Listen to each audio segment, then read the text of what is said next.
Hello, everybody. Welcome back to Vegas Sports Talk. And can you say wow? Because that's what I thought of tonight's game.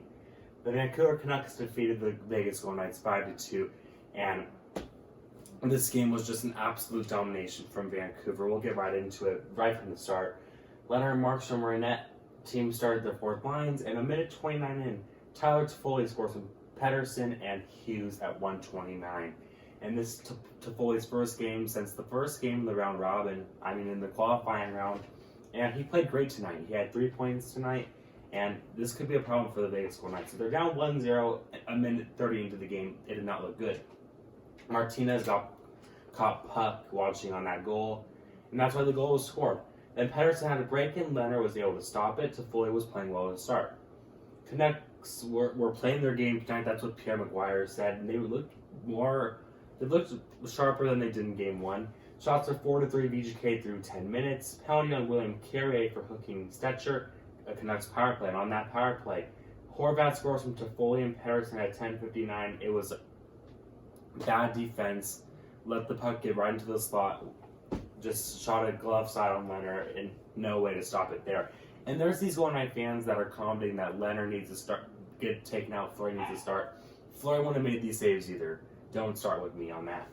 Riley Smith penalty for boarding. Golden Knights kill that penalty though. Shots are 7-4 in favor of Vancouver, and the Golden Knights are struggling to get going. Markstrom had a good save on Theodore, but the Canucks were dominating in that first period. So it's 2-0 after one. Second period, there's a penalty on JT Miller for hooking. Vegas power play 18 seconds into the period.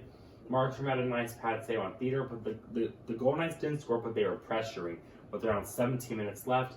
Shots on goal were 13-9 in favor of Vegas. Waugh gets behind Quinn Hughes, sets up Alex Tuch for a beautiful goal.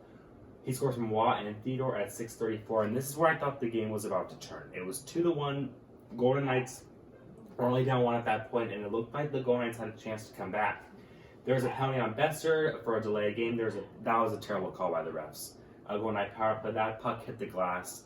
It shouldn't have been a delay game. The Canucks killed that off. The Canucks bench was furious about that call. The Golden Knights had the momentum though, and there was a biggest scramble in front of the Vancouver net, but the Knights could not get that to go, and that was a key turning point in the game as well. If they score there, it's 2-2, and this game's probably over. Carlson had 2 good chances. Pettersson hits the crossbar.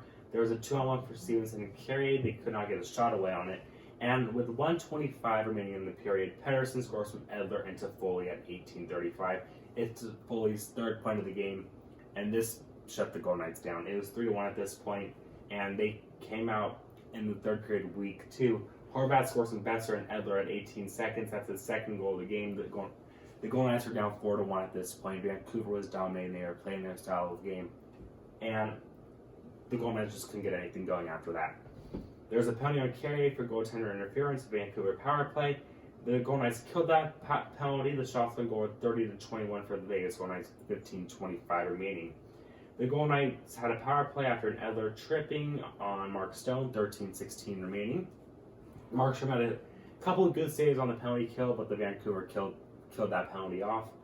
Pacioretty then had a penalty for roughing JT Miller, a Canucks power play, and the Golden Knights looked frustrated. There's a lot of penalties in this third period because the Golden Knights were frustrated. They were getting mad that Markstrom was making these saves, that they could not get any shots to go. The Golden Knights killed the Pacioretty penalty for roughing, 7:15 left. Then Tuch and Virtanen had a scrum in the corner, a Canucks power play, because Tuch got 4 minutes, Virtanen got 2, 5:32 remaining. The Golden Knights killed that off. Lehner was pulled with 3:20 left. Then there's a penalty on Edler for cross-checking. The Golden Knights power play, they pulled Lehner, which I was kind of surprised that they did, with around 3:20 left, and Pacioretty scores from Theodore and Stastny at 18:34. It's a power play goal. They call a timeout. They make a play up. They couldn't get it to work. Pearson scored the empty netter at 19:30, so the Canucks win 5-2. Shots on goal. First period's 8-6 in favor of Vancouver, 22-7 in the second in favor of the Golden Knights, 12-12 in the third, 40-27 in favor of the Golden Knights for the game. Power plays 1 for 4 for Vegas, 1 for 5 for Vancouver. Goaltenders, Lehner saved 22 out of 26. He'll strike in these Golden Knight fans that want Lehner out. Fleury in. It's all over Twitter right now. Twitter is really toxic with that information right now. So kind of stay away from that if you can. Markstrom, he saved 38 out of 40. No goaltender controversy in Vancouver tonight. So there you guys go. The series is tied 1 game apiece. Game 3 is on Thursday. It should be very interesting to see how the Golden Knights respond and how Vancouver responds as well, if they can keep this momentum up or if they will fold like the Golden Knights did tonight. So make sure to like and subscribe if you just found this video. Make sure to follow me on Twitter and Instagram, Vegas Sports Talk, and I'll talk to you guys again real soon.